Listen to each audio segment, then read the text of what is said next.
विधानसभा चुनाव का डिक्लेरेशन हो चुका है। मांडरगढ़ विधानसभा के चुनावों को लेकर आज हम सिविल कोर्ट के सामने अधिवक्ताओं एवं आम जन से चर्चा के लिए पहुंचे हैं। इसमें अधिवक्ता एवं आम जन क्षेत्र में कैसे उम्मीदवारों को वो चाहते हैं और उनकी क्या उम्मीदवारों से अपेक्षाएं रहेगी उसको लेकर हम चर्चा करने पहुंचे हैं, जिसकी शुरुआत हम हमारे जो अधिवक्ता हैं सुमित जी जोशी से करेंगे। आपको क्या लगता है? हमको हमारा विधायक जो है ऐसा चाहिए जो सरल सहज हो और जो जनता के काम करा सके, जनता के बीच में रहे, जनता का दर्द समझ सके। अभी वर्तमान में विधायक गोपाल जी खंडेलवाल हैं जो भाजपा से चुने गए हैं। क्या पिछले 5 सालों में वो आपकी अपेक्षाओं पर और क्षेत्रीय विकास को लेकर खरे उतरे हैं? बिल्कुल, गोपाल जी खंडेलवाल जनता के बीच में रहे हैं, सरल सहज सुख दुख में जनता के साथ हमेशा खड़े रहे हैं और जैसे भी उनसे बन पड़ा है, जैसे भी उनका बजट था विधायक कोष से और बाकी भी उन्होंने कोरोना में भी खूब अच्छी सेवाएं की है। लंपी वायरस के टाइम पे गायों के लिए भी अच्छा काम किया है और जनता की सेवा में कोई कमी नहीं रखी है। भाजपा से इस बार 4 से 5 नाम पैनल में चल रहे हैं जो विधायक के लिए दावेदारी जता रहे हैं, जिसके अंदर आरएसएस लॉबी की तरफ से भगवान सिंह जी और संजय एमएल धाकर जो स्थानीय हैं, हिमाचल खेड़ा के निवासी हैं, भाजपा के जिला उपाध्यक्ष रह चुके हैं। साथ ही आपके शक्ति सिंह जी हाड़ा जो पूर्व जिला प्रमुख रह चुके हैं, ये भी दावेदार हैं। आपको क्या लगता है कि इस बार क्या वर्तमान विधायक ही अपना टिकट लेकर आ पाएंगे या इनमें से कोई अन्य टिकट लेकर आएगा? देखिए, विधायक की तो हाईकमान जो तय करेंगे, भाजपा जो तय करेगी वही होगा। हमारे जनता के हाथ में नहीं है, हम कार्यकर्ता हैं और हम भारतीय जनता पार्टी के साथ रहेंगे। कांग्रेस से कैसे उम्मीदवार को आप देखना चाहते हैं जो भाजपा के उम्मीदवार को कड़ी टक्कर देंगे और चुनावों को रोचक बनाएंगे? कांग्रेस को तो हम देखना नहीं चाहते। कांग्रेस के राज में खूब अराजकता फैली है, इसलिए कांग्रेस के पॉइंट पे हम कोई बात नहीं करना चाहते। आप किस उम्मीदवार को देखना चाहेंगे? आप भी एक अधिवक्ता हैं और क्षेत्र की पंचायती राजनीति में भी आप कई बार सक्रिय तौर पर अपने काम करवाते दिखे हैं। भाजपा से भी आप ताल्लुक रखते हैं। भाजपा और कांग्रेस में किस तरीके के उम्मीदवारों को आप देखना चाहेंगे चुनाव में? हम गोपाल जी खंडेलवाल को ही पुनः देखना चाहेंगे, क्योंकि वो 5 साल ही जनता के बीच में रहे हैं और जनता के सुख दुख में हमेशा भागीदार रहे हैं, धार्मिक प्रवृत्ति के हैं, इसलिए हम गोपाल जी खंडेलवाल को पुनः विधायक बनाना चाहते हैं। 16 ग्राम पंचायतों को मांडरगढ़ विधानसभा से शाहपुरा जिले में शामिल किया गया। इसके पीछे कांग्रेस के कुछ पदाधिकारियों ने इस्तीफे दिए। इस्तीफे देने के बाद पुनः 8 पंचायतों को वापस शामिल किया गया, लेकिन 8 पंचायत अभी भी यथावत शाहपुरा जिले में है, जिसका काचोला में ग्राम पंचायत निवासी विरोध प्रदर्शन कर रहे हैं। इन 8 पंचायतों को शाहपुरा जिले में शामिल करने के पीछे कांग्रेस और भाजपा को क्या नुकसान और फायदे हो सकते हैं?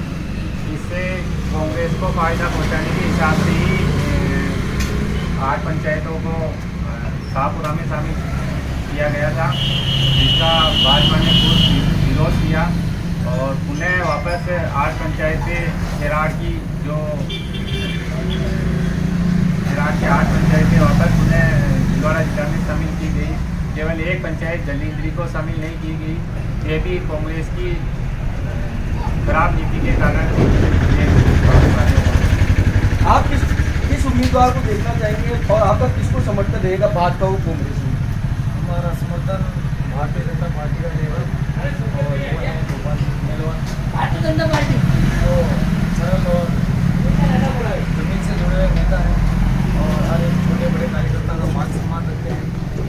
भाजपा से इस बार कई उम्मीदवारों के नाम चल रहे हैं। चर्चाओं का विषय है कि इस बार नए उम्मीदवार को उतारा जाएगा। आप अगर गोपाल जी खंडेलवाल जो वर्तमान विधायक है उनको टिकट नहीं मिलता है तो आप कैसे उम्मीदवार को देखना पसंद करेंगे? हम उम्मीदवार दोनों हमारा सिर्फ एक ही है कि कमल का फूल जो हाईकमांड डिसाइड करता है, हम उसी पे चाहे वो कोई भी हो उस पर ही निर्भर रहेंगे और उसकी वोट देंगे। आगामी विधानसभा चुनाव को लेकर आपकी क्या रूपरेखा रहेगी? आप किसको समर्थन देंगे? भाजपा और कांग्रेस में जो आपका समर्थन रहेगा वो किस उम्मीदवार को रहेगा और आपकी क्या प्राथमिकता रहेगी और आपकी क्या अपेक्षाएं हैं? हमारा कांग्रेस पार्टी का समर्थन रहेगा। नीति ताकत को हम हमारा उम्मीदवार करना चाहेंगे, जो लोकल है, आम जनता से जुड़े हुए हैं, अपना पूरा समय विधानसभा में देते रहते हैं, बात करते रहते हैं। कांग्रेस से कई अन्य उम्मीदवारों के नाम भी सामने आ रहे हैं जो वर्तमान में एक्स एमएलए रह चुके विवेक जी धाकड़ को कड़ी टक्कर दे रहे हैं। संभावना है कि बाहरी उम्मीदवार को भी इस बार कांग्रेस की तरफ से प्रत्याशी बनाया जा सकता है। आप इसे किस तरीके से सोचते हैं?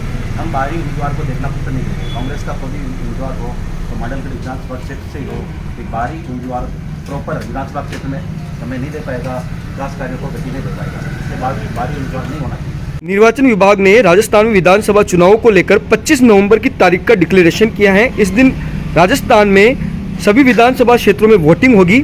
मांडरगढ़ विधानसभा क्षेत्र की चर्चा को लेकर आज हम आपके बीच में आए हैं।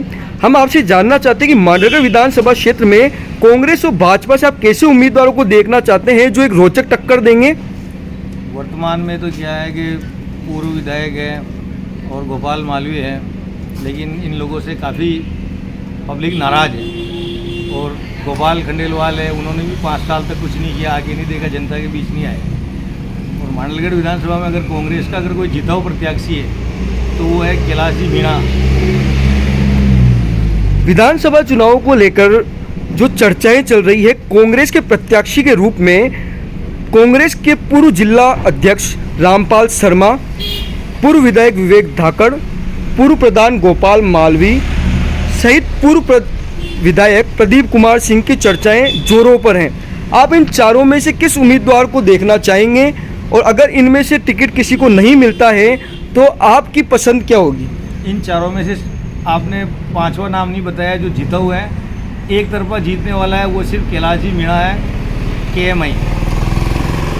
16 ग्राम पंचायतों को वर्तमान की राजस्थान सरकार जो कांग्रेस की है उसने भिलवाड़ा मांडलगढ़ से शाहपुरा जिले में सम्मिलित करने का आदेश दिया। पदाधिकारियों द्वारा प्रदर्शन और विरोध के बाद इस्तीफे की पेशकश की गई, जिसके बाद 8 ग्राम पंचायतों को पुनः भिलवाड़ा मांडलगढ़ में शामिल किया गया। 8 पंचायतें अभी भी यथावत शाहपुरा जिले में शामिल हैं, जिसको लेकर काचोला में ग्रामवासी आज भी प्रदर्शन कर रहे हैं।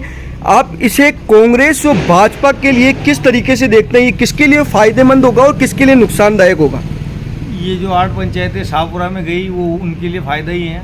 छोटा जिला है, नया जिला है, वहाँ पर सरकार की कई कार्यालय खुलेंगे, तहसील बनेगी, बहुत कुछ होगा, उनका भला होगा। और बिजोलिया में जो 8 पंचायतें जुड़ी उसका हम स्वागत करते हैं, इससे हमारे बिजोलिया विधानसभा बने आने वाले समय में। आप कांग्रेस के समर्थक देखे जा रहे हैं, जिस तरीके से आपसे चर्चा हुई, अगर कांग्रेस द्वारा बाहरी प्रत्याशी को मांडलगढ़ विधानसभा क्षेत्र में चुनाव में उतारा जाता है तो आपका इस पर क्या रुख रहेगा? हम कांग्रेस को वोट देंगे। प्रबल उम्मीदवार तो अभी तक कोई डिसाइड हो ही नहीं पा रहा मांडलगढ़ की राजनीति में कि कौन होगा, कि पुरानों को ही वापस टिकट मिलेगा या नए आएंगे। जैसे नए चेहरों को मौका देना चाहिए और युवा वर्ग को अधिकतर मौका उन्हीं को मिलना चाहिए ताकि वो आगे अच्छी राजनीति कर सके और आगे मांडलगढ़ विधानसभा को ले जा सके। क्योंकि पुराने हमने काफ़ी टाइम से देखा है, जितने भी कांग्रेस या बीजेपी, 9 महीने के लिए कांग्रेस के नेता भी आए थे, 5 साल के लिए भी बीजेपी थी यहाँ पे, परंतु विकास की अगर बात करें तो जिस लेवल पे बिजोलिया ग्राम है वहाँ उस लेवल पे जो डेवलपमेंट है वो नहीं हो पा रहा। ना कांग्रेस ने किया और ना ही बीजेपी ने। अभी तक के जो हाल है वो बड़े बेहाल है। आप देखें उपरमाल क्षेत्र में रोजगार के अवसर बिल्कुल भी नहीं है, जो रोजगार थे वो बंद हो गए, तो नए रोजगार सृजन के लिए किसी भी सरकार ने कुछ भी नहीं किया। तो अभी तक तो अपेक्षाएं मांडलगढ़ विधानसभा से किसी नेता से पूरी नहीं हो पाई। भाजपा व कांग्रेस में आप उम्मीदवारों के तौर पर जो चर्चाएं हैं, भाजपा की तरफ से विधायक गोपाल खंडेलवाल और उमाजी का खेड़ा के स्थानीय नेता संजय ML धाकड़, पूर्व जिला प्रमुख शक्ति सिंह हाड़ा और RSS से जुड़े हुए भगवान सिंह जी का नाम जोर शोर पर चल रहा है। इनमें से आपके कौन पसंदीदा उम्मीदवार होंगे? अगर देखा जाए तो शक्ति सिंह जी हाड़ा प्रबल उम्मीदवार है, क्योंकि बाकी जो RSS से जुड़े हुए हैं लेकिन उनका सामाजिक सक्रियता बिल्कुल भी नहीं थी, भागीदारी। दूसरे जो कि आप कह रहे हैं संजय जी के लिए, संजय जी भी इतने एक्टिव पर्सन नहीं है जितना कि अपने को लगता है। तो अगर प्रबल दावेदारी की जाए और जिनमें समझ की बात की जाए तो शक्ति सिंह जी हाड़ा प्रबल दावेदार है और समझदार है। वहीं कांग्रेस से दूसरी ओर पूर्व विधायक विवेक धाकड़, पूर्व जिलाध्यक्ष रामपाल शर्मा, पूर्व विधायक प्रदीप कुमार सिंह, पूर्व प्रधान गोपाल मालवीय भी दावेदारी कर रहे हैं। अगर आपके पसंदीदा उम्मीदवार को भाजपा से टिकट नहीं मिलता है तो क्या आप कांग्रेस को समर्थन देंगे? और अगर आप कांग्रेस को समर्थन देते तो इनमें से कौन सा पसंदीदा आपका उम्मीदवार होगा? हाँ, अगर कांग्रेस से निर्दलीय उम्मीदवार जो पिछली बार भी लड़े हैं, हर बार कोशिश करते हैं गोपाल जी मालवीय, वो भी एक बहुत अच्छे एक्टिव नेता है। अगर उन्हें मौका मिलता है तो ज़रूर हम कांग्रेस के साथ में जाएंगे, गोपाल मालवीय जी को समर्थन देंगे। राजस्थान में विधानसभा चुनावों को लेकर तारीखों का डिक्लेरेशन हो चुका है। आज हम पहुंचे हैं बिजोलिया कस्बे के नाकोड़ा मोबाइल पॉइंट पर, जहां हम आम जन से आगामी विधानसभा चुनाव में लोग कैसे उम्मीदवारों को पसंद करेंगे इस संबंध में चर्चा करेंगे।